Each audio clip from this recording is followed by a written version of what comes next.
happy? Well, they're happy because they're going to get gifts. And this, should always remind us of that comment of Rudolf Steiner's, that at Christmas, children are happy, not only because they have, they're going to get gifts, but also because on a deep level where they may not be conscious aware of it, they sense the coming of the Christ towards the earth. They sense that spiritually something is happening right then and there, and that really makes them happy. So even children that get very small gifts, they anticipate the coming of Christmas and they're happy about it. So the same thing with a birthday, that at the very least we know, for example, that Rudolf Steiner tells us that everybody is visited rather closely by their guardian angel on the night before their birthday. So you're receiving something out of the spiritual world. And that, together with the presents maybe, makes the birthday special. Something actually happens on that day. You are receiving something. And now multiply that, magnify that, almost to infinity. And then you get that which Rudolf Steiner calls that on April the 3rd is the birthday of the ego.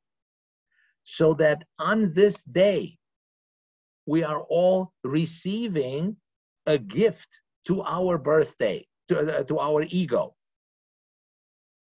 Every year, yet again, from the Christ being. The Christ being goes through a sacrifice in such a way that the ego forces that are coming from him are being transmitted to the physical body, all the way to the physical body. And that's why ultimately, after many, many transformations, you can have then this resurrected physical body, all the way to the physical body. So you have the entire human being resurrected. So that's what we are getting at April the 3rd. Mystery of Golgotha, Easter, take those together now. So of course now the question, the Easter reflection is obvious. Are we willing to receive that? Are we taking that all into our ego so that it goes into the physical body so that we are perfect, so that there is no illness? Well, the obvious answer is no, because we're not there yet. We only take in little parts, little particles, and to use the words again, the Easter reflection for today on my part will simply be that I would like to pick literally a couple of these gifts that are coming to us where we have the birthday of the ego. So that's what I would like to talk about. So obviously, if that is the question, then we need to ask, well, where is one of the many, many places? Where is one of the places where we can see the weakness of the physical body, of the ego, and what can we do about it? But first we need to start, as a doctor, I need to start with a diagnosis. I need to ask, where is the problem? Where can we see it? So that we can actually then go to the next step. And so I would like to connect this to our times. And I would like to connect it to the corona, if you will. And now let me see if I can actually figure out how to advance. Yes. So what I would like to have everybody think of is the fact that the major problem that we experience in our physical body nowadays is inflammation. Well, probably everybody knows that. So this is a quote, so to speak, from one of the medical journals saying that in recent years, diagnosis of inflammatory disease has jumped in the developed world. So there's more and more inflammation. So everything that we look around us, from arthritis to all the types of immune illnesses, to infections, even cancer is based first on an inflammation, on an inflammatory process. But what's really interesting is that this inflammation is also seen in the soul life of people. And as I would like to point always out to my patients and to everybody else who will listen, and as I'm sure that all of us gathered here know, practically there is no other situation in terms of illnesses where there's so much passion, so much agitation, so much hatred as the one that is involved with corona. People are truly inflamed in their soul life. So let's look a little bit at that. So I just want to bring everybody a little bit to to the same common denominator. And I'm showing you here sort of the basic elements of inflammation. So first of all, what you can see is, if it's on the outside, it's easy. If it's on the inside, it's much more difficult. We will see that. But what you see are the typical signs of inflammation, which are redness and swelling and pain. And then right next to it, I'm showing you on the right side of the screen, if I can here, on the right side of the screen, one of the fundamental processes that I need to remind everybody of, which is the fact that whenever you have an intrusion that the body perceives as an injury, in comes from the other side, from the inside, so to speak, the blood processes that are then bursting through the walls of the vessels and are coming to the area of injury, and that's what we call an inflammation. When we have white blood cells and other cells that are coming in and that are secreting now a variety of substances that are attracting other white blood cells to the area, that are attracting other factors, that's where you form now this engorgement that you see on the left side of the screen, in the redness, the blood, in the swelling, and of course this all causes a pain reaction. So I would like to show you just one example of the inflammation, and if it would be easy, let me see if I can have again a couple of people at least that I'm seeing here. Do people know what I'm showing here? What the illness this might be? Raise your hand.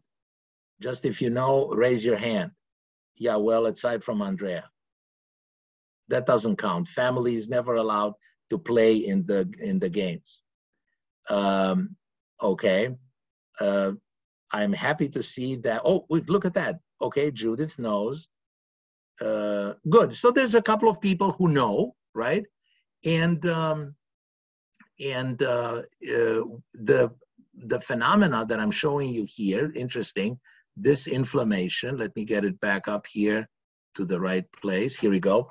So what I'm showing you here is corona. So the inflammation of the end of the toes is corona. And on the other side, the same thing. So you have skin inflammations. But of course, we know that the biggest problem in the corona infection is the lung affliction. And there you can see a normal lung on the left side and the typical changes of the lungs on the right side.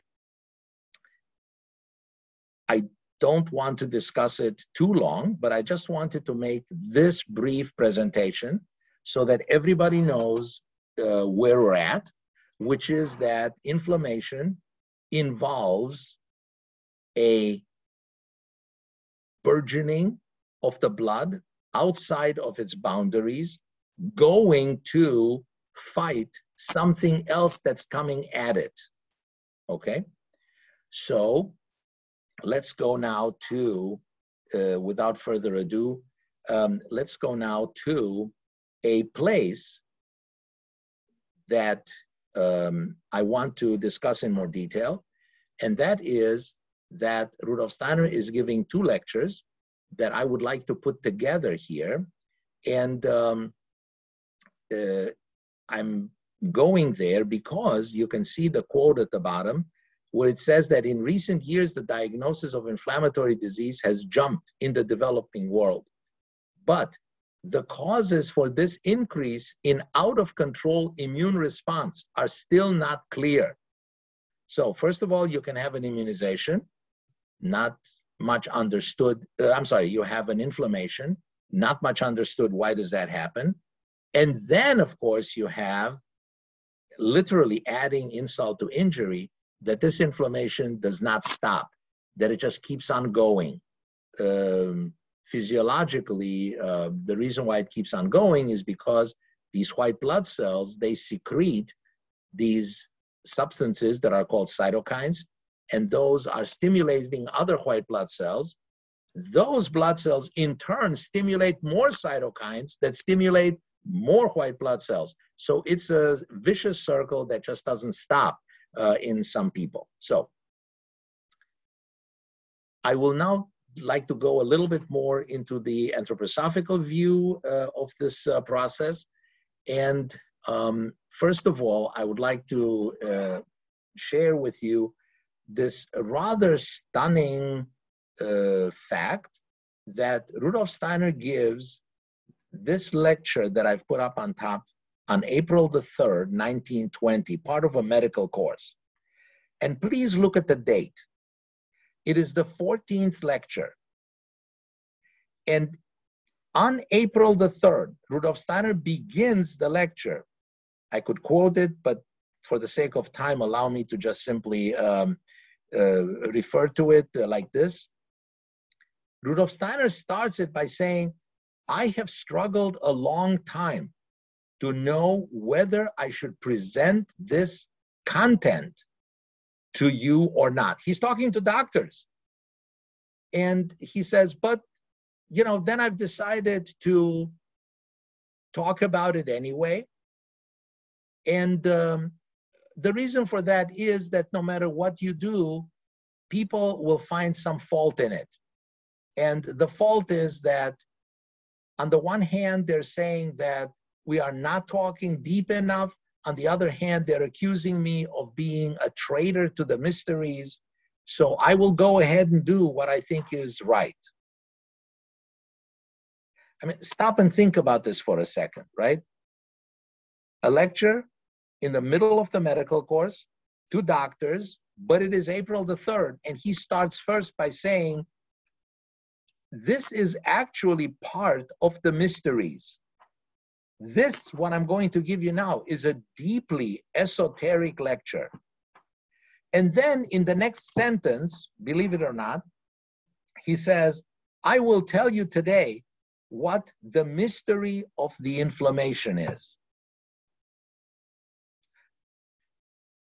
I had to stop for a second because this is amazing. It amazes me every time when I think about it.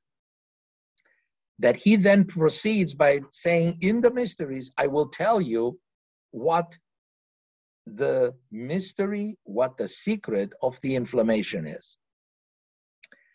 And I will use, in order to make it understandable, I will use a similar, but not the same, insight that Rudolf Steiner gives, then 3 years later on February the 11th.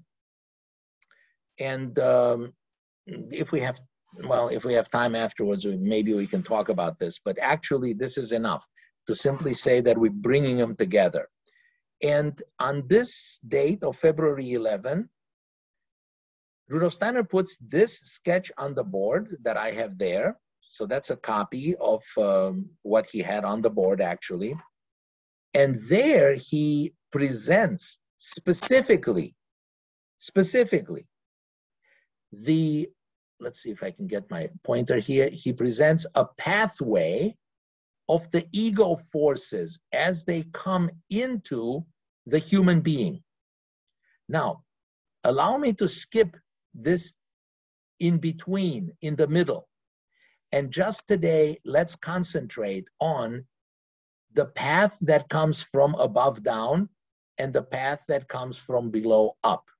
So once again, these are the ego forces. So the ego of man can come into the physical body through the nerve sense system.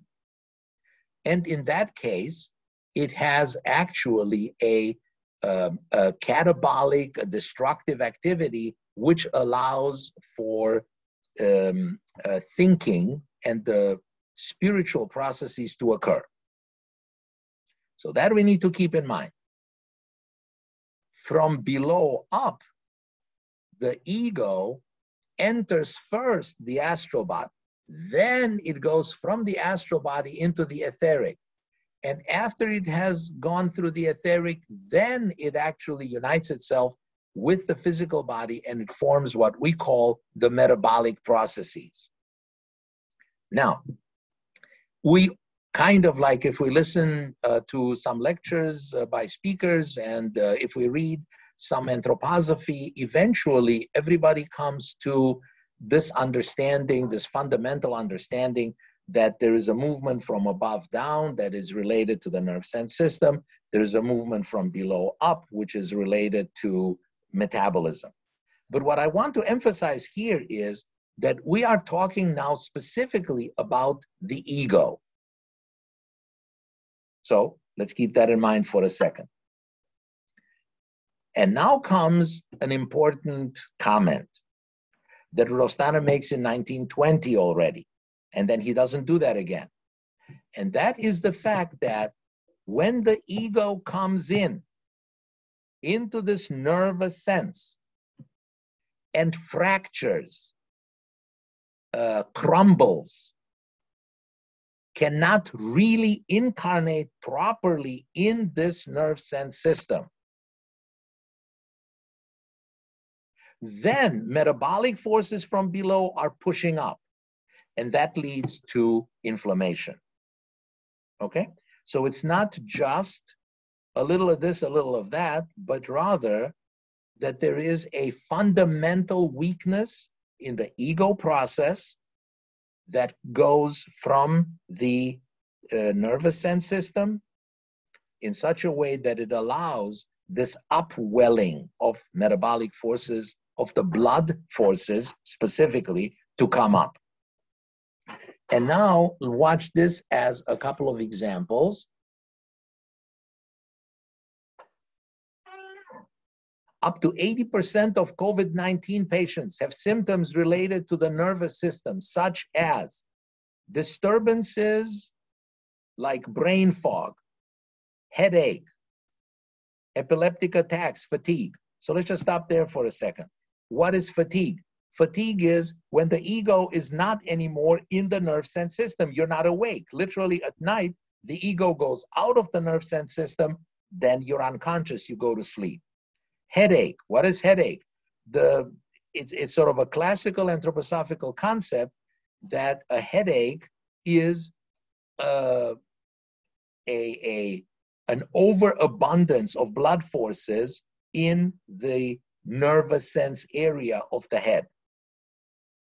Epileptic attacks, in and out of the ego going in the nervous sense system. But also, you can have mood disturbances like depression, anxiety, PTSD. So I will come back to that in a second. But what is really important here, just ignore for a second depression, anxiety, but the PTSD. So COVID-19 can cause a PTSD. And then I will come back to that in a second. and then disturbances in any of the senses. So I have put this slide up here. And you can see that not just like we were talking last time, there is a loss of smell and the loss of taste, but actually every single sense of the 12 senses is attacked in this overwhelming inflammatory disease that at some level or another is actually grabbing most of us. Now, we don't have time to read through every single line, and I'm hoping that, especially because of what's coming later, that everybody will maybe look at this again one time and sort of think about the details. But basically, as we all know, the senses are the outer form of the nerve sense system. So we are covered on the outside by the senses, by the skin, by the nerves, and this becomes weak. The ego, once again, I'm using Rudolf Steiner's words, the ego fractures, the ego crumbles. It cannot hold itself there. It just goes out. And because of that, it actually then will allow the inflammation and the disturbances to occur. And I would like to show you this one time here because there are some things that really impressed me as I was trying to understand some of this information, because I was trying to understand, okay, can we, in real life, so to speak, can we find some situations where one can see this? Nerve sense system doesn't work, blood works too much. Well, look at PTSD. The basic issue about PTSD is that, as in any other severe anxiety attack, PTSD is the culmination of the situation where an input, a shock, a perception came at the astral body in absence of the ego. So when the ego is not there, when the ego cannot process that, then those are images and forces that are staying in the astral body and become so strong that they are destructive. Once again, it starts to begin with because there is no ego present. And what do you see in PTSD? Significantly elevated levels of pro-inflammatory markers. Let me leave it like that. So, evidence of significant inflammation. And I wrote down here, PTSD is associated with an excess of inflammatory immune activities. So that's based on studies and on physiological and immunological research. But I've also put down panic disorder, which goes, of course, together with, if it's stronger, post-traumatic stress disorder. And 87% of anxiety patients, remember anxiety, the same thing, the ego is not present, it cannot really handle what's coming from the astral side. 87% of anxiety patients had 6 or more detectable levels of these pro-inflammatory cytokines compared to only 25% of controls. And then you have some examples of the cytokines there. So that is, those are the main things that I wanted to tell you about. However, I just want you to see that there are other examples that just simply keep on repeatedly making the point that in autism, you have the inflammation. What is autism? An ego disturbance. Any chronic inflammation, like Lyme disease, for example, where you just simply cannot come back to yourself. The ego came out one time, you know, crumbled, whatever, and now the inflammation just keeps on going, okay? And other, examples here that you see on the slide, but I do not want to rest on every single one of them. I know that we have 2 hours, but perhaps we don't need to use quite the whole time. So what I would like to do, first of all, I need to get, I just had to remove one of these taskbars out of my way. So now comes the part where we actually, with the help of Rudolf Steiner, begin to have some suggestions for treatments, okay? And the suggestion that he gives, not only on April the 3rd, and in an indirect way on February 11, but on December 15 and 22 of 1923, is to work with formic acid. And I will explain that in a second, a lot. But first, I'd like to draw attention to the fact that I don't know if you are amazed, but I am, that you have here 2 lectures where Rudolf Steiner talks about formic acid. But this time, a couple of days before Christmas, he is talking to the workers of the Goetheanum. What kind of a lecture is that before Christmas? So that must be pretty holy substances that he's talking about. So first he has a lecture related to Easter. Then he has a lecture related to Christmas. And look at the substances that he's coming to. So let's talk about that a little bit, if I can. Formic acid is a substance that is secreted by the redwood ant. And it'll be important maybe a little bit later on, but the ants have a consciousness that is in the light ether sphere.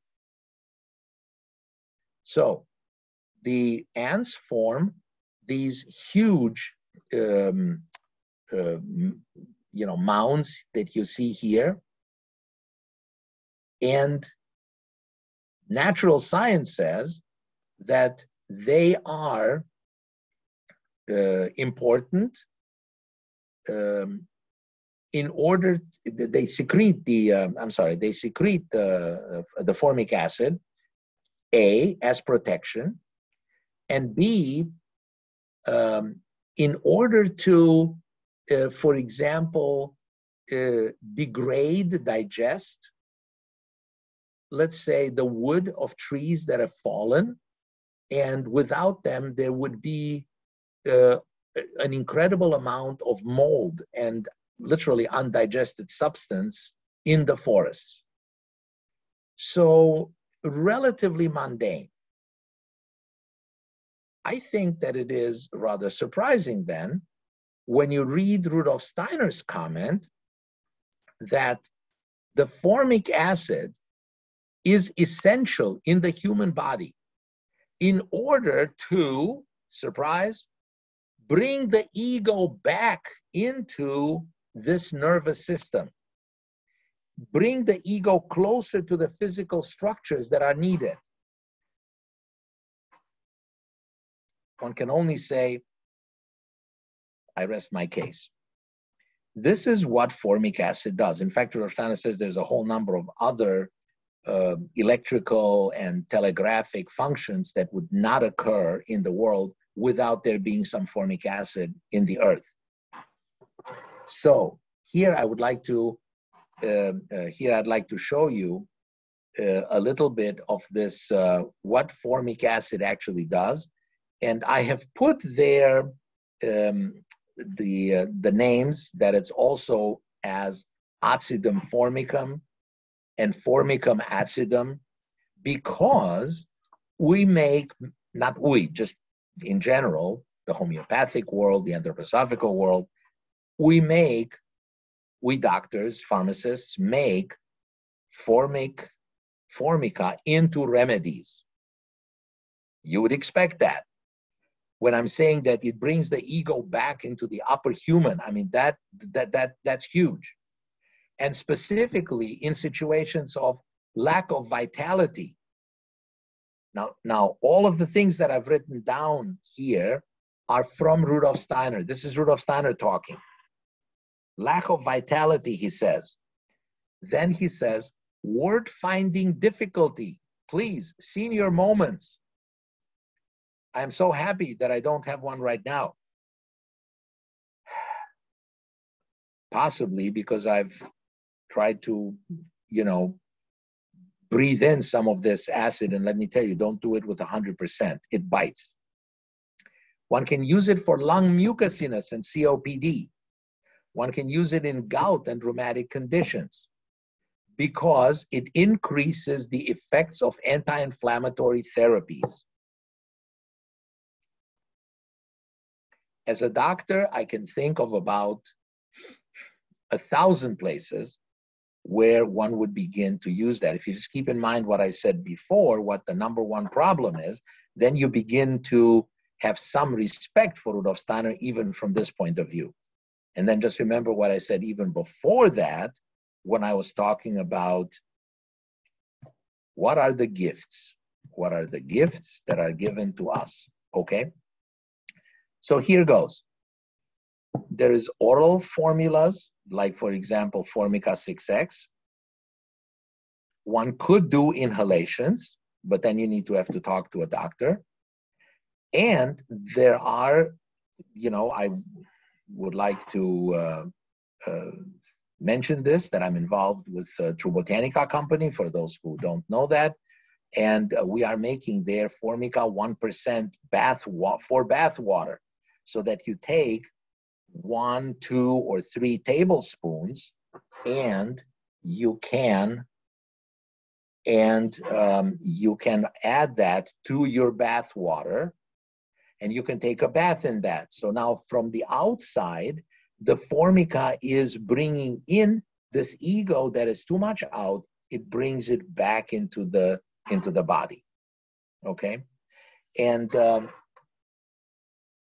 the other detail that one needs to get into, because it will become important later on, is the fact that the body sometimes receives the formic acid and is not able to deal with it if the actual problem of the ego begins already in the bloodstream, begins already in the metabolic system of the body. In that case, Rudolf Steiner says, you need to bring the ego forces into the etheric body, and that is done through oxalic acid. But oxalic acid is transformed in the body into formic acid. So, it can be used topically as ointments on the lower abdomen, in the case of shock, fright, PTSD, general trauma. Now, I don't know if anthroposophical doctors understand this, but let me put it this way. I have certainly known about this for the last 30, 40 years, but only now am I beginning to understand, this is what's happening. It's bringing back the ego forces in such a way that you have, that you overcome the shock and you overcome the fright and the PTSD. I've talked about that. Now, Rudolf Steiner says it's important when the astral body is not incarnated into the limbs, when you have flighty thinking. Well, I think I've explained that now in several ways, but it all comes down to being helpful if the organism is unable to form the formic acid. Okay, and now comes the next slide that I had showed before. And I just wanted to say that this is part of the work that we do at Kolisko, that we try to always determine, is one of the potentized remedies that we're making still truly active or not? So then we compare the growth of wheat seeds under the influence of water to the growth of the wheat seed under the influence of the potency of the remedy. And that's what I'm showing you in the graphs there, because that's a lot of the work that we do. And as I've mentioned many times, it takes some effort, and it's all done essentially voluntary work. So the remedies have been tested for quality. The formic acid has not been processed like that because that is concentrated, actual formic acid, but it's diluted enough that it's a 1% because, and that is safe, especially if you put it in the bath water. But of course, we have a warning on it. Keep it out of the reach of children. It's one thing to swallow a couple of oxalis 6X. Too many, it's another thing to just drink that whole bottle. And due to the foresight of Andrea, I actually had some water here. Now, before I go away from this topic, I would like to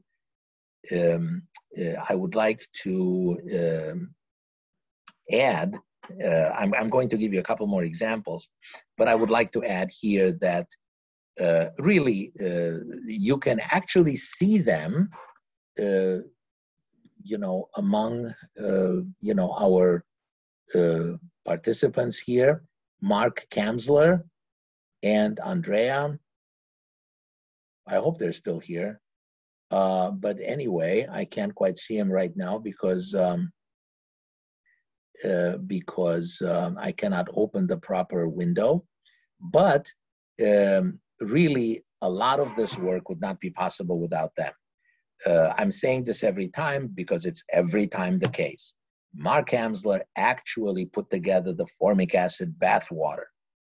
Andrea is the one that's using them then. Well, me too, but nevertheless, I need to give a little bit of extra credit because, without the group, without the whole community, none of this would actually happen.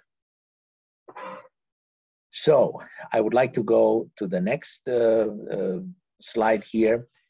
Antimonium crudum or stibium, look at that mineral. And it also brings the ego forces, but directly into the etheric body.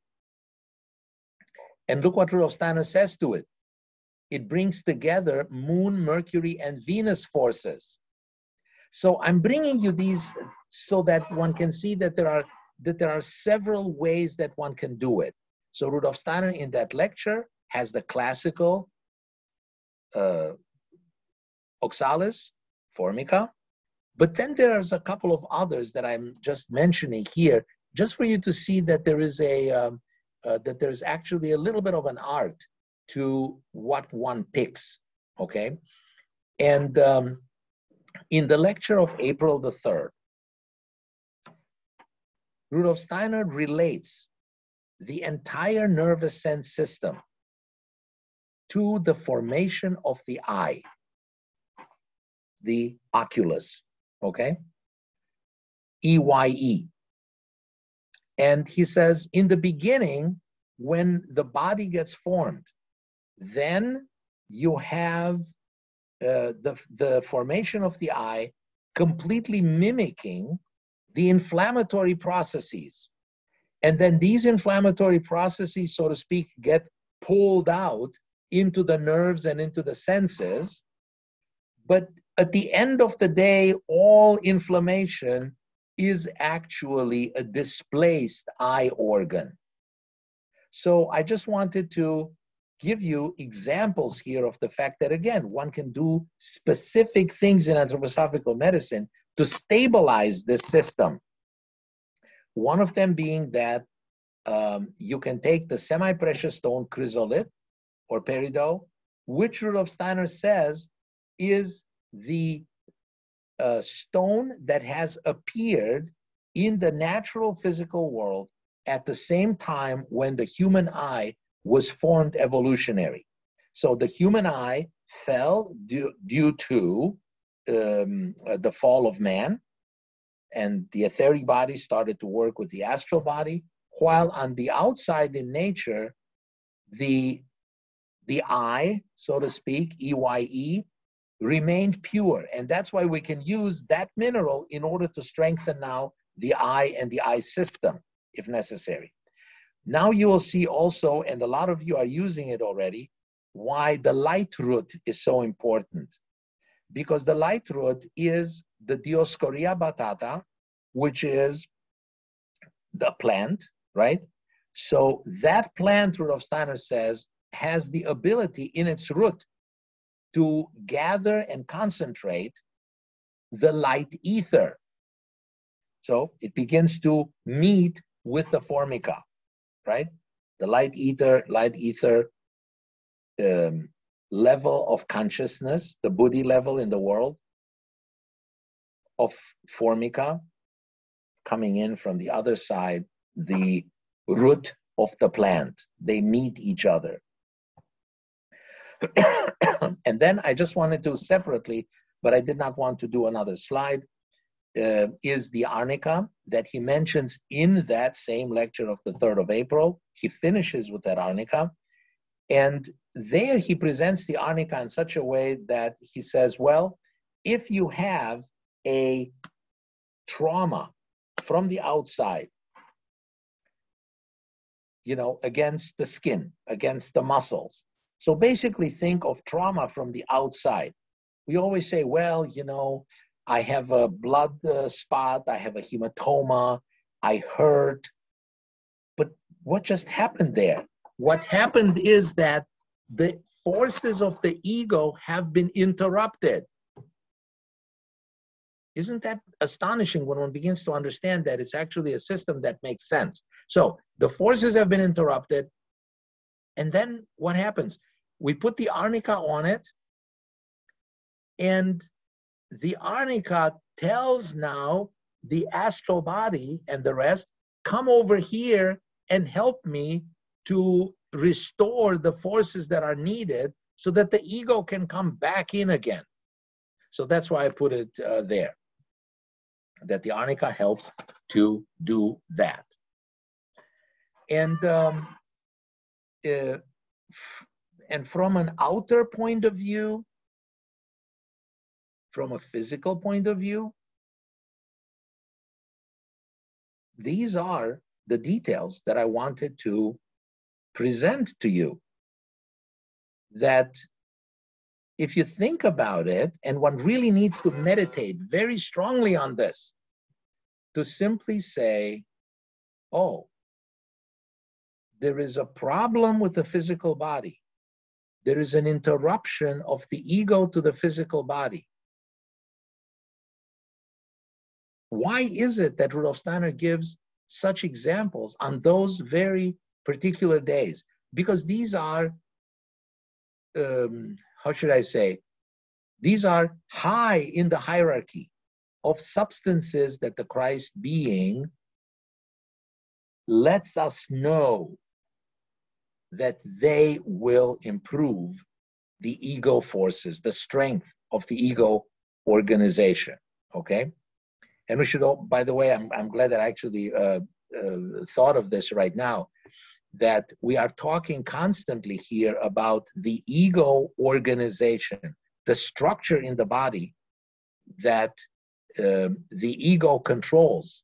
We're not talking about the eternal ego that is, of course, never ill, that is not perishable, etc. It's the ego organization. But as a shorthand, we just call it the ego now. So, having gotten to this point, can we go even deeper? And the answer is yes, okay? And I would like to spend a couple more minutes now on this aspect. So I hope that everybody's not too tired. And to simply ask the questions I want to use the word with caution, from an esoteric point of view. And by esoteric, in this instant, Rudolf Steiner means one specific thing, and that is the point of view that brings in spiritual beings. So from an esoteric point of view, how can we look at the blood and the nerves. So this is a new lecture here that I've put up there, 1916. And what happens is the following, that in this lecture called The Blood and Nerves, Rudolf Steiner describes the fact that the nervous system has been prepared in the spiritual world for eons and eons. And it has the kind of structure that has come over from Saturn, Sun, from old Saturn, old Sun, and old Moon. And then it has descended into the human being. On the other hand, the blood in the circulation is a product of the earth existence. It has entered man from the point of view of the earth. And now you begin to see this incredible mystery that just happened. That over the eons, the Christ being approaches the physical world and enters at one point the nervous sense system and heals it. Well, let's just put it this way. He heals his own nervous system completely. That's one of the things that happens on Good Friday. And that's one of the things that comes out resurrected on Easter morning. For the Christ being, that is a complete.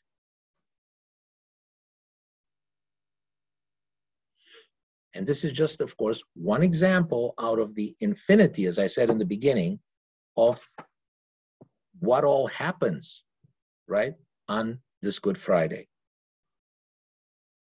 And then there is, of course, a second aspect, and that is what happens with the blood.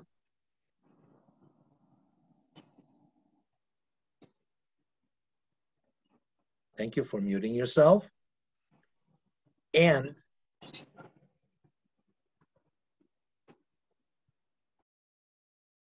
then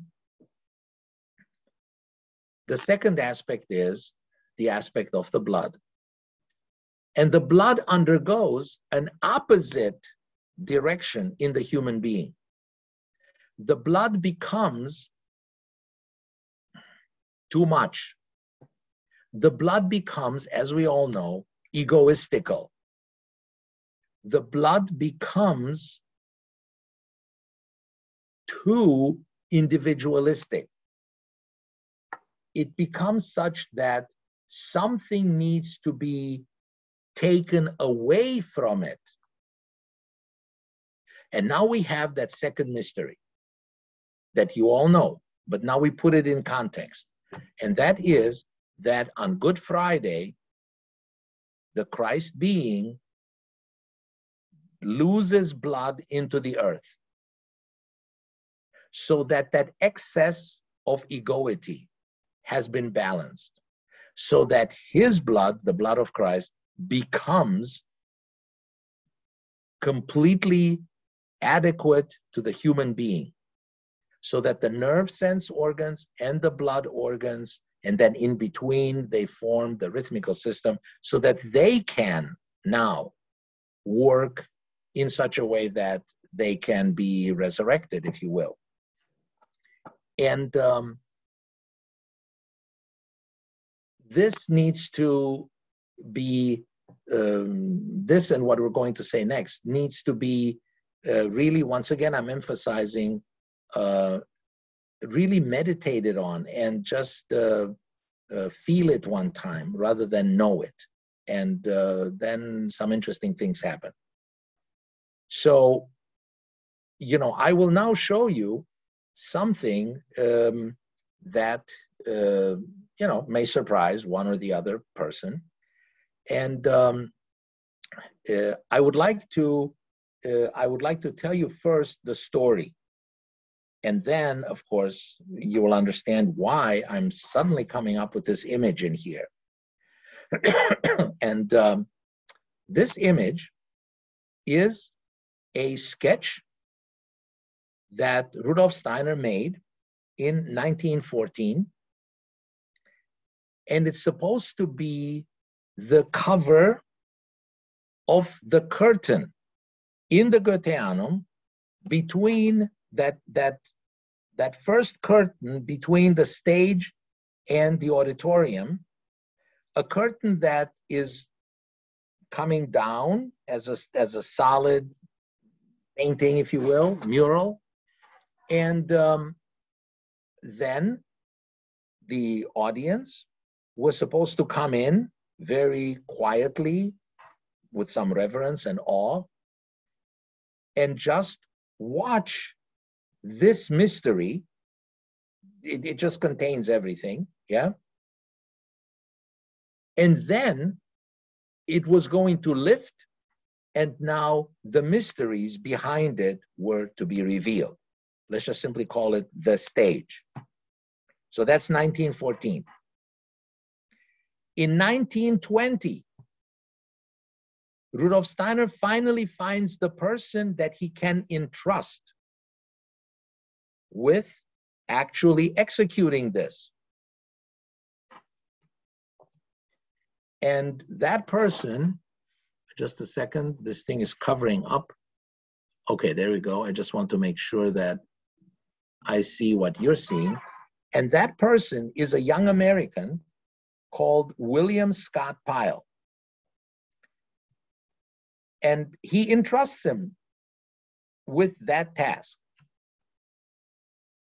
And at first, you know, it's 1920, right? So 1920 is the time when that first Goetheanum conference is happening. And it was supposed to be an opening of the Goetheanum, but it wasn't. And that never happens at the time. 1925 comes, Rudolf Steiner dies. And after that, 1926, 7 or so, Scott Pyle is actually, with incredible tenacity, goes at it and he paints this whole curtain for the Goetheanum. Scott Pyle then, in time, becomes ill, and he died. He was married and had a child. He named the child Johanna, and he is, by the way, I'm looking at my wall there where I have the pictures. I showed these in a previous webinar. He is the one that painted those 4 portraits, paintings of the Elijah and John the Baptist and Raphael and Novalis. So he is the one that painted those 4 paintings that most anthroposophists know. So the same man, Scott Pyle, paints this curtain. And then he dies with 50 in 1938. So the question is, why am I showing you this? Well, dear friends, I'm showing you this because Scott Pyle is the reincarnation of Longinus or Longinus, whatever the correct pronunciation is. The soldier that with his lance stabs into the Christ to help the blood flow. And it is with this kind of a blood flow grail mystery that Rudolf Steiner, this kind of a person, was entrusted to paint the threshold between the spiritual world and the physical world. And we have to keep in mind that Rudolf Steiner did not entrust tasks to whoever was just running across the street. There was specific people that would play Maria in the mystery dramas, and Johannes and Benedictus, and so on and so forth. So Longinus, in fact, Rudolf Steiner mentions that in his calendar that I will be talking about next. And the day of Longinus is April the 19th. So having said that, let's see if I can do that here. Let's go to the next. Let's go to the next slide, and that is that we have seen now how the Christ being is active.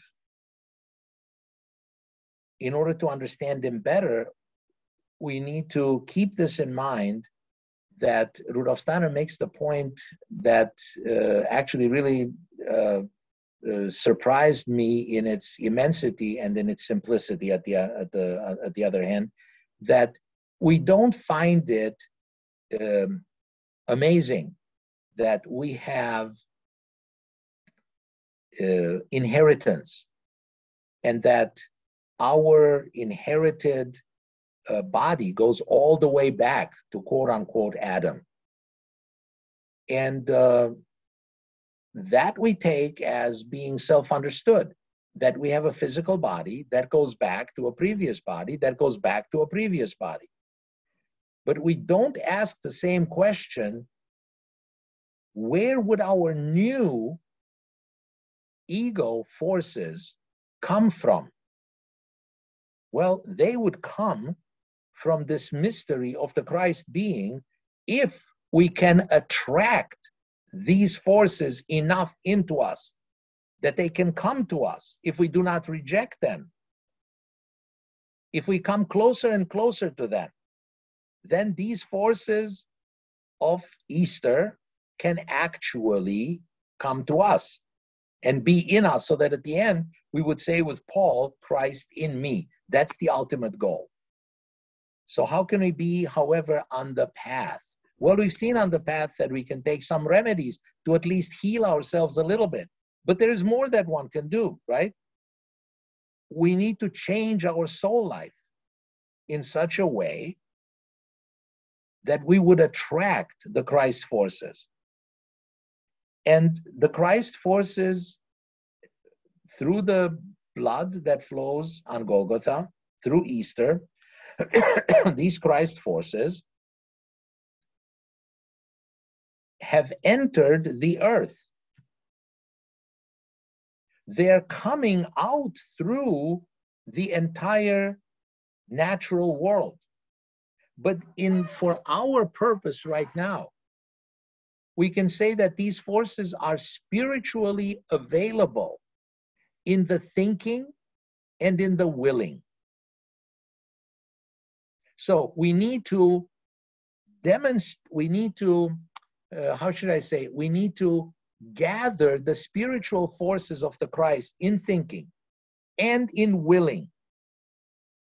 And we need to realize that the most fundamental way to do it is if we could connect them with the earth that the Christ being has entered on Golgotha.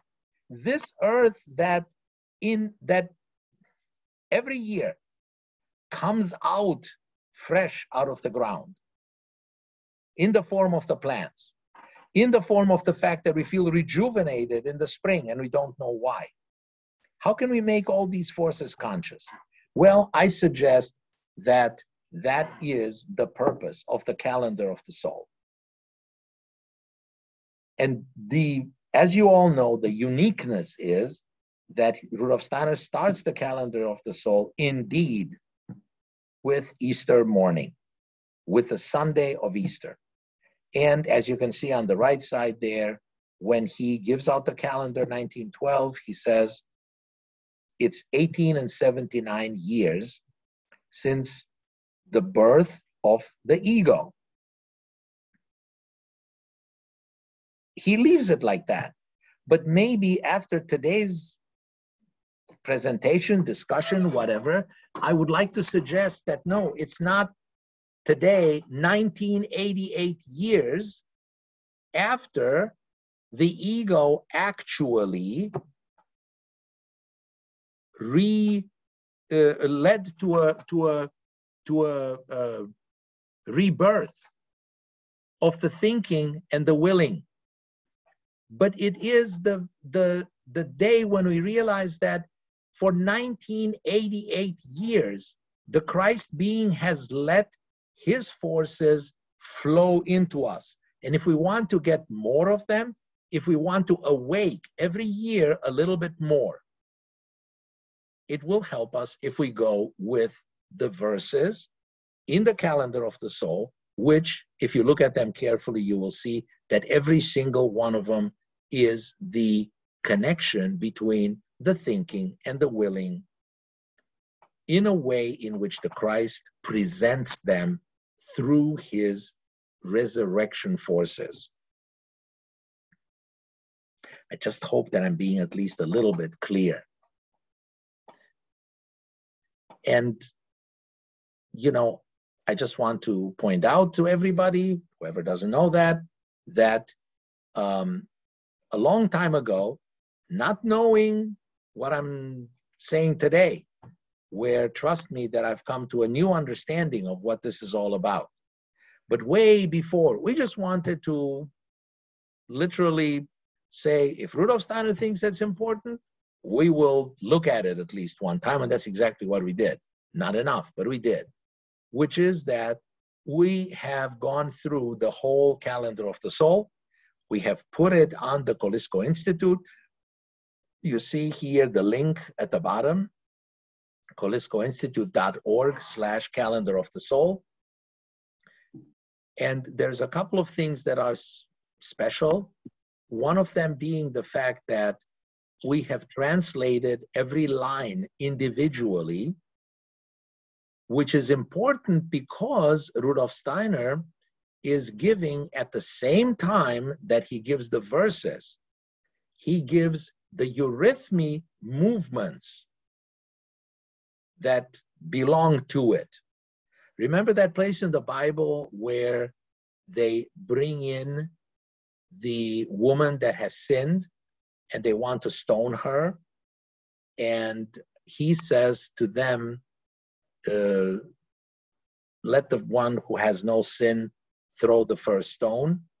And then they all go away. And he says, has nobody stoned you, woman? She says, no, Lord. And he says, well, I will not judge you either. Go and sin no more. But what he does during that time is that he writes, he makes runa, he makes signs in the earth. Because the earth will remember that. And the earth will give you the possibility through his forces of resurrection afterwards to actually sin no more, to have this rejuvenation. So at every moment, at every day, every week, we can actually experience that. And you should try it one time to walk those lines and see what does it feel like. So in order to be able to do that, every line from the German that corresponds with the movements in the eurythmy form are the same in English. So even the English, though, may not be, completely, how should I say, it's not beautiful English that I was going for. I tried to, so I take blame for the translation. I'm not going to hold Andrea or Mark responsible for that. But I'm just hoping that it would make it possible for one to be able to see what was intended. And, since we're coming now towards the end, I would like to, I hope that you will like it, to let me read it in German while you can follow along. I will try to see if I can if I can do it with a pointer so that you see what line I'm at, so you can follow along in the English.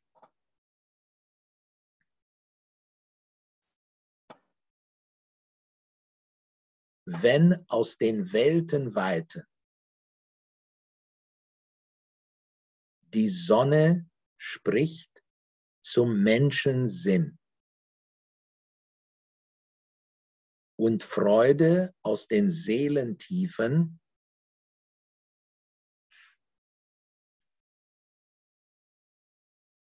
dem Licht sich eint im Schauen. Dann ziehen aus der Selbstheit Hülle Gedanken in die Raumesfernen und binden dumpf des Menschenwesen an des Geistes Sein.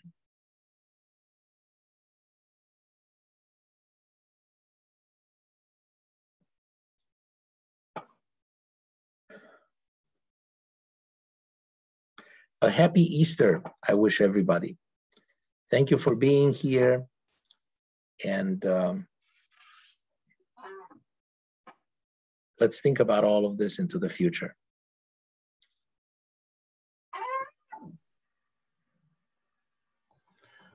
Thank you so much, Rose. And now Rose, are we moving into questions and answers section?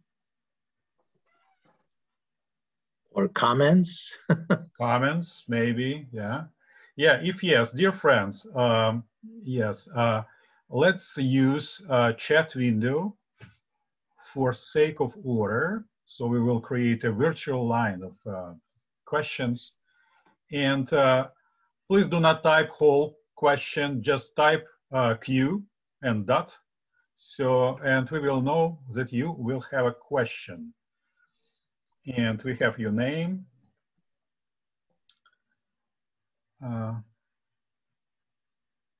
Yes, please. If you have any questions to Rose.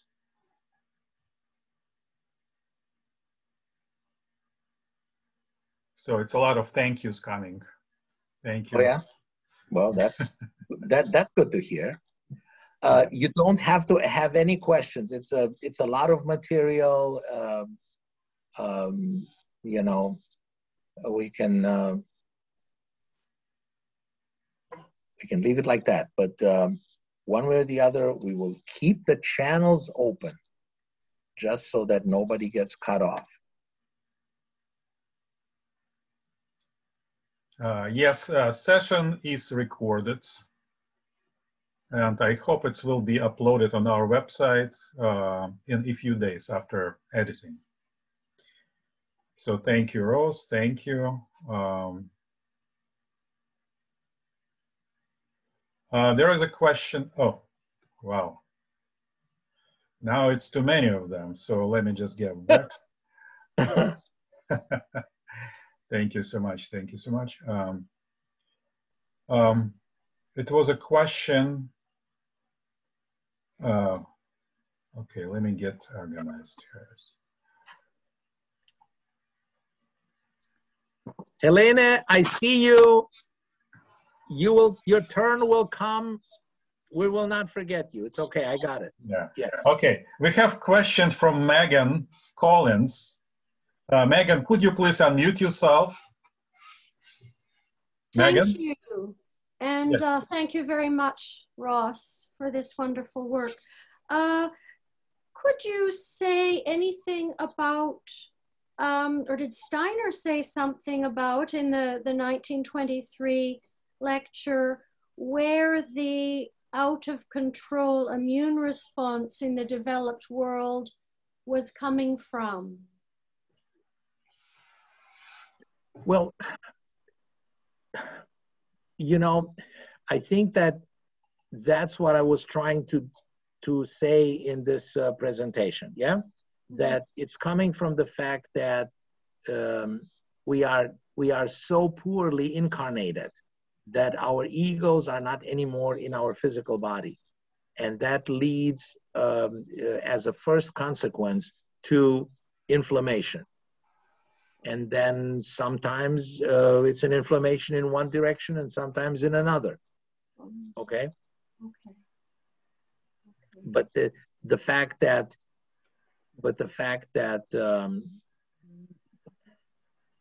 you know, but the fact that this is a spiritual problem, that is an important thing to know. And I've tried to show that it's not just talk. It is actually stuff that you can observe, that everybody's observing. But this is a little bit the direction of an explanation. So the coronavirus phenomenon is somehow showing that up in a special new way? Right. Okay. Just taking it to another level, perhaps. Well, it's one of those things where, you know, where one has to look at the, you know, maybe those lectures from 1910, something karma, right? Where the manifestations of karma, where Rudolf Steiner talks of epidemics and you know, obviously pandemics, yeah? And, you know, a lot of these situations are reminiscent of the time when too many people have the same problem in the same direction, and then it becomes an epidemic contagion, you know, and that's another issue, you know, what contagion is. Yeah. But yeah, well, we can go into that.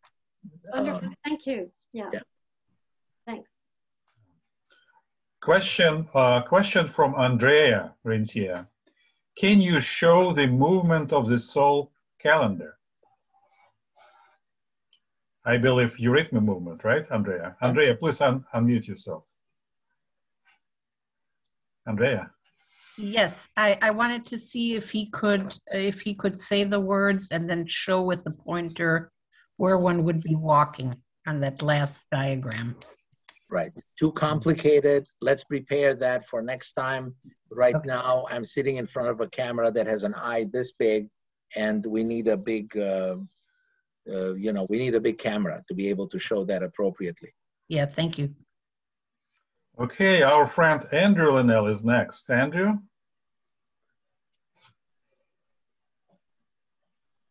Whoops. Yeah, there Andrew. we go. Okay. Yes, thank you. Nice. So, Ross, thank you so much. I really appreciate the references that you gave to and all the background to each of those dates. And it raises a number of questions about what we're facing in the future, especially out of our technological age. And the question is, you know, do you expect new illnesses that we've not seen before?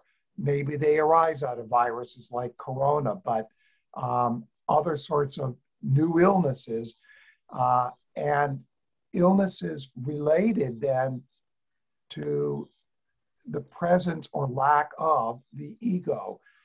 How might some of these new illnesses manifest? And perhaps you could say something about the hygienic occultism. Well, let's just keep it straight and simple, okay? Sure. And that is that Rudolf Steiner remarked already in his time that in no time of human evolution has there been a situation where people have moved, physically moved, so little as today. And this, he says, will have consequences in the future that cannot even be foreseen by him as an occultist, okay? So there are, of course, you know, innumerable things that we can think of.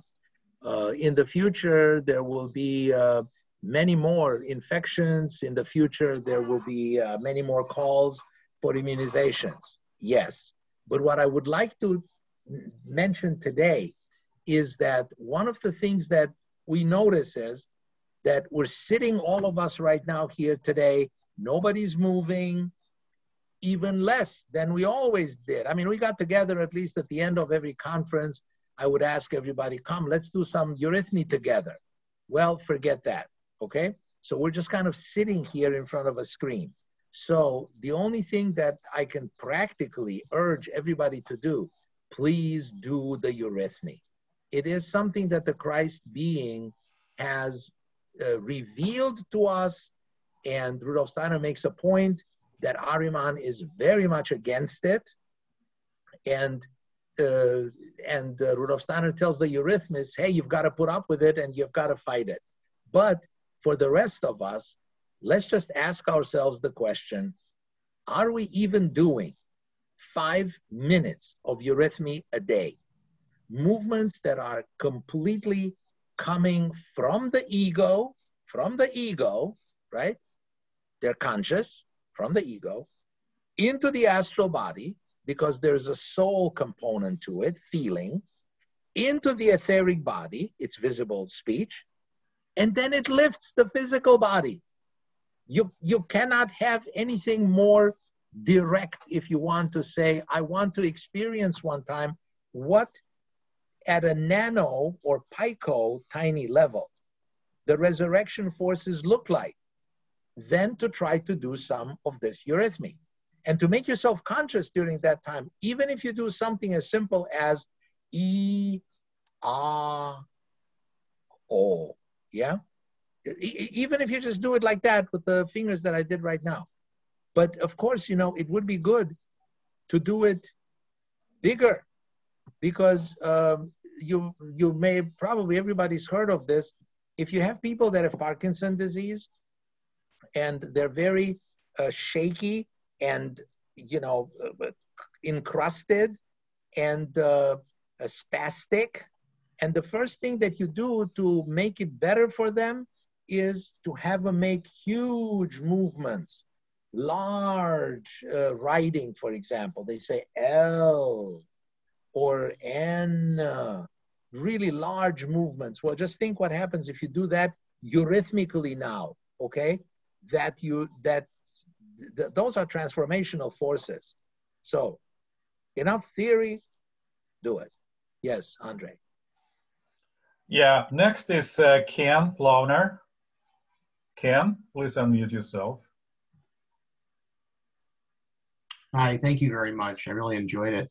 I'm just wondering, for one who's maybe going to buy these homeopathic things, what is the suggested time that one uses? How long does one use these remedies for? Can you join us with your video? Oh, sure.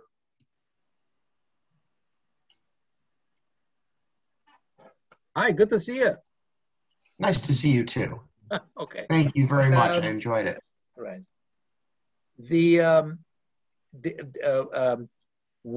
When you take it is probably a little bit more open.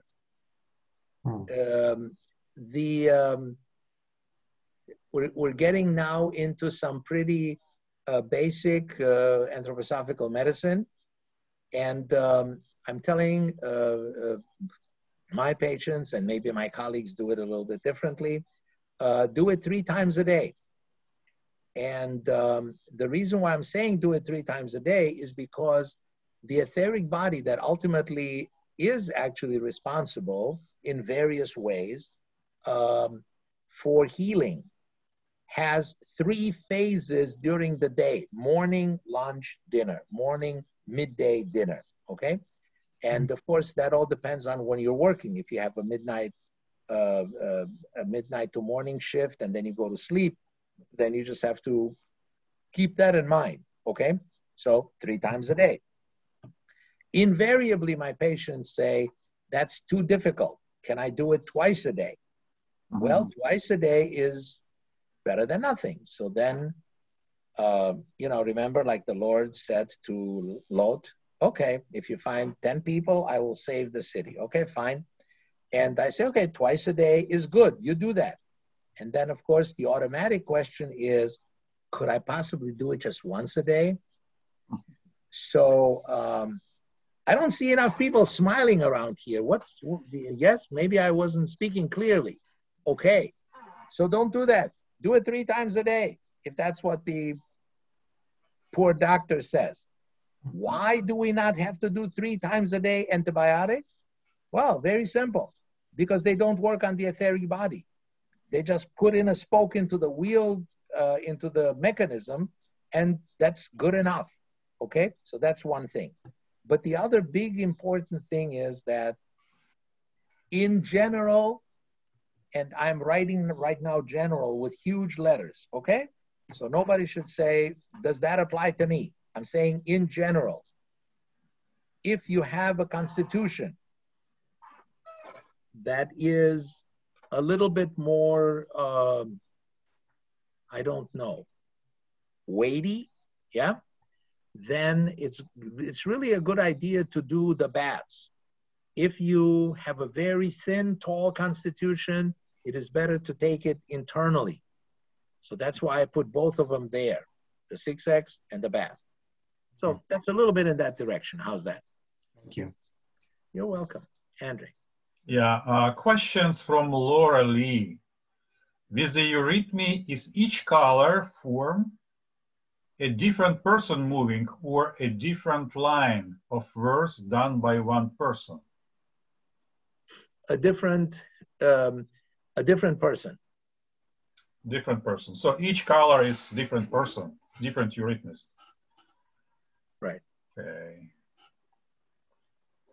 So there is question from Erica. Erica, could you please unmute yourself? Erica? Yes, hi, I'm here. I'm not sure if you can hear me okay. Yes. Could you We please can. make yourself visible? Oh, I would hate to do that, but I guess if I have to. I'm a little bit more of a shy nature. Okay. Trust me, Oh, I've been suffering. great. I've been suffering Yeah, the last hour and a half to have my mugshot be up there. So, So misery loves company, right? What's up? So I work in mental health, and I've seen an increase in dissociative disorders, I think also because of so much media exposure. And so I was kind of wondering if these medications would also be helpful in helping individuals kind of, you know, and I guess if it's related also, I wanted to kind of know if it's related to the ego, because I'm very new to anthroposophy, right? So if the ego detaches from the body, is that equal to dissociative disorders? Yeah, I'm so glad that you brought that up. That's exactly the core of it. That the ego, well, actually I did say it, yeah? That the ego is shocked out. Mm-hmm. And then the person has a variety of symptoms, but one of them is that you're not in touch with your body anymore, right? Mm-hmm. And then for those who, you know, may not be so much in it, so the healing consists in the fact of, for example, but I'm very, very general right now. Hey, where's Erica? There it is. Okay. I'm right here. Yeah. Your image just jumped across. So what happens is that one of the healing is that you literally tell the person, you know, when you experience that, where do you feel it? And they need to just kind of like think about it and say, oh, it's in my shoulder. Well, the minute when they say it's in my shoulder, they've connected the ego with a portion of their body and they're already doing better. Now, can you at the same time give them the formica to bring it in? Can you at the same time say, well, if that's where you did not feel it the whole time, can you put some arnica on it? Mm. Yeah, I would really suggest that. Okay. And we do that, for example, different example. Small children, right? Especially Andrea and Mark. Where's Mark? There it is. Okay. Especially you guys who work a lot more with children. Mm-hmm. We put arnica on them all the time because these kids because a lot of them coming from good families, they're not always have to be abused, but especially if they're abused, but especially if they perceive abuse. Yeah. Yes. You put arnica on the skin, and immediately there's a healing process going on because you bring the ego in. Before we go on, Mark or Andrea, can you guys say something? Sure. Yes. So yeah, we do that lots. And the arnica, one of the things for the children who are from healthy families and all, but they're still having this constant barrage of outer traumas. It's the traumas of the stress of school, the traumas of too fast-paced the world, of from Andrew's standpoint, the technology coming at them. So very regularly for those kinds of things, I'll have people take the arnica massage oil, sometimes mix it in a little bit of water, and just do body rubs a few times a week for the children, especially the ones who are very sensitive to that. And parents find it very helpful. Perfect, thank you. Andrea?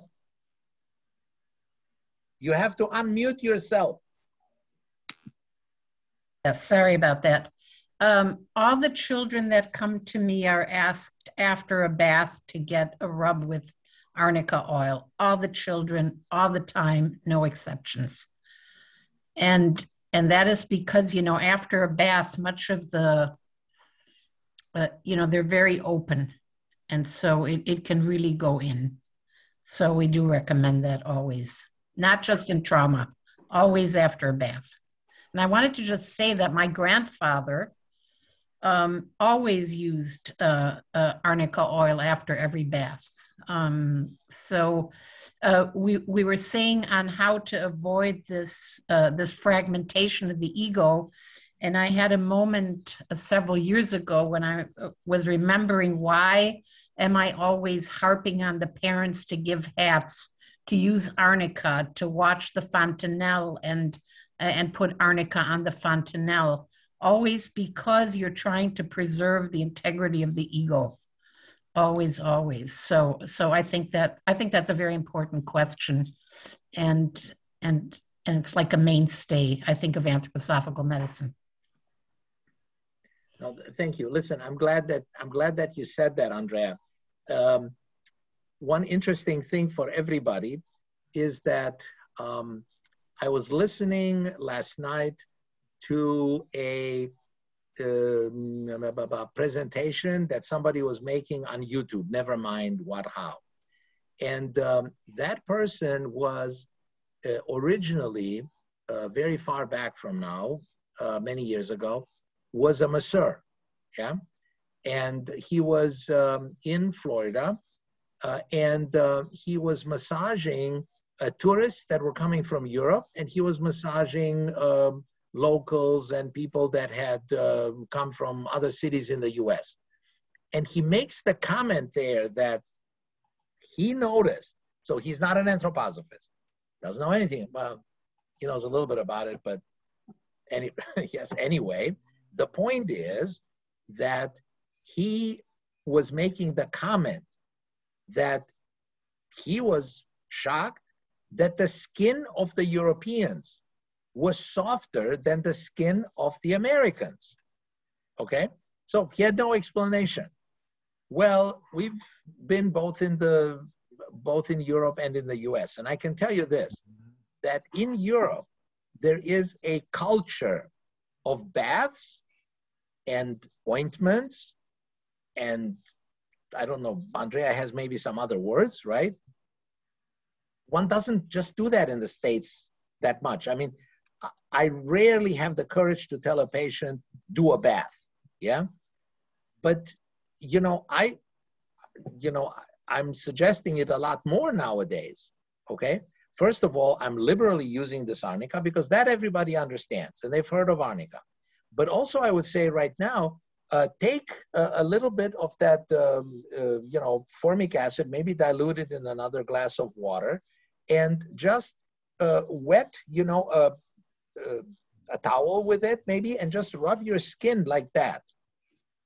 Everything that comes over the skin and invigorates the skin brings the ego into it and makes the skin then softer. We should lead with that in anthroposophical medicine, by the way, make your skin softer. Forget the rest of the ego. So, let me just tell you seriously that Rudolf Steiner, in this same 1920 lecture cycle, he says anthroposophical medicine will become world famous and be successful and make a breakthrough in 3 areas. 1, psychiatric illnesses. 2, the cancer treatment. Well, we all know that, mistletoe.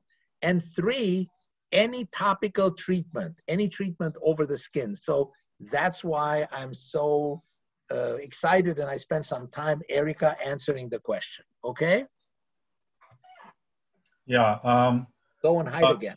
Question from Judith. She needs some clarification or additional information. Would arnica massage oil be helpful for a child who has had long-term nerve sense distortion from a concussion? Mark. The answer is yes. And the other thing that's very helpful there is using the spruce and fir and pine. So there's a lavender spruce bath oil that also is very helpful in detoxing and revitalizing the nervous sense system. So both of those would be helpful, I think. Yeah, thank you, Mark. And here's a question from David to Ross. David Werfel, if I'm not mistaken. Can Ross lead a Zoom-style course on the topic of the Book of Revelation?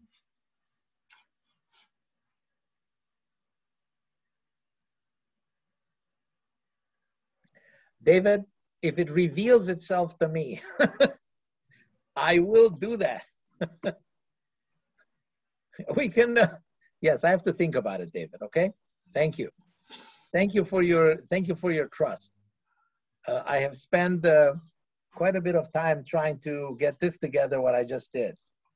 And if you just forget, if you forget me, and if you forget some other things in what we've been talking about the last hour, but just look at the core ideas, you will see that yes, there are some kernels in there, but it takes a lot of time.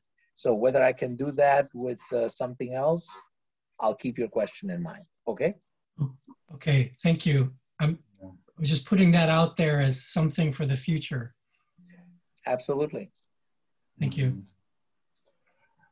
Dear friends, I cannot see any more any questions.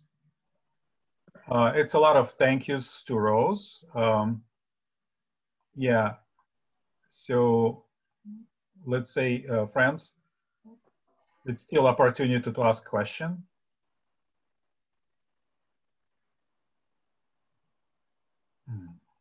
Okay. That's fine. I think we're done. Oh well, Helena, yes.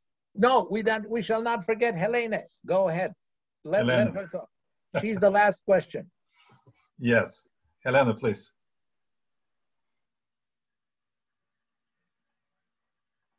You have to unmute yourself. Yeah, Helena, please unmute yourself.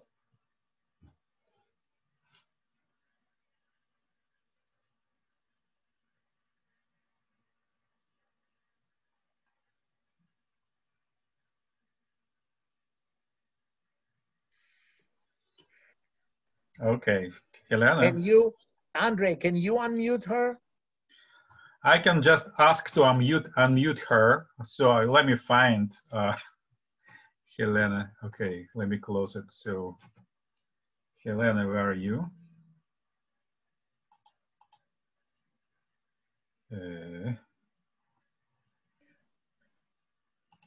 Under normal circumstances, I would say, forget it. Just write me an email. I am not going to say that. Yeah, I'm asking to unmute. Okay. Person. And you Okay, Helena, very good. Excellent. Yeah, go ahead. Thank you for your help. Lovely. Yeah, I just wanted to ask what said that in the verses of the calendar of the South, it is all a connection between thinking and willing, And where is feeling? It results from the activity between the two of them. Pardon me?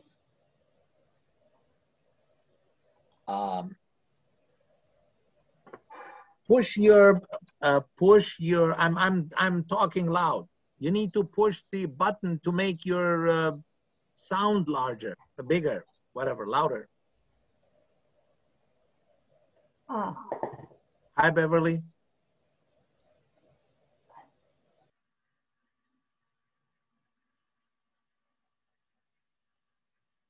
Okay, now you've muted yourself. This is like a Zoom. This is like one of those Zoom skits. Oh, fortunately, nobody took their computers in the bathroom. Okay, so Helene, hi. Yes, I heard your question. Can you hear me? Yes. Okay, so it's in most of the verses, you will clearly find. Can you hear it? Yes. Okay, so in most of the verses, you will find talk about the light and the warmth. The light representing the thinking, the warmth representing the will. And between the two of them, then you see what all weaves there. Okay? Oh, thank you. That I understood always under warmth, the feeling, but you said that is the will. Yeah. That's right. Yeah. There is no place. There is no place where you cannot find the warmth. The warmth can be in the head. The warmth can be in the lungs. The warmth can be in the metabolic system. So you never associate in anthroposophy one concept with one place. Yeah. You know, if I talk to you about the Saturn warmth, well, that's the head. But when the warmth of Saturn goes into the lungs, then it makes a problem in the circulation. And when the Saturn warmth goes into the metabolic system, then you have the autoimmune disease. So it gets to, you can find it everywhere, okay? But in the calendar of the soul, that's the beauty, that that can be a real guide, okay? Yeah, thank you. That helps me when I read it and think about these verses. Thank you so much. Thank you. And you all have a happy Easter. Thank you, Helena. Thank you so much. You too. Andre. So, Andre, dear friends, you have the last word. Go ahead. So it looks like we have to conclude, and we are close to finish of our session. So thank you so much for joining us for this wonderful presentation of Rose, and my special greetings from for our guests from far away. We have Chris from Brazil, we have Peng from China, and we have Domenica from Italy. Thank you so much for joining. Dear friends, have a good Easter experience tomorrow, and please join us again for Johannes Kuhl on 17th. Thank you. Please feel free, unmute yourself, greet each other, and say thank you to Rose. Bye-bye. Thank you, Andre. Goodbye from Christine from Australia. Thank you, Andre. Thank Hi, you, Dr. Christine. Wow, it's far.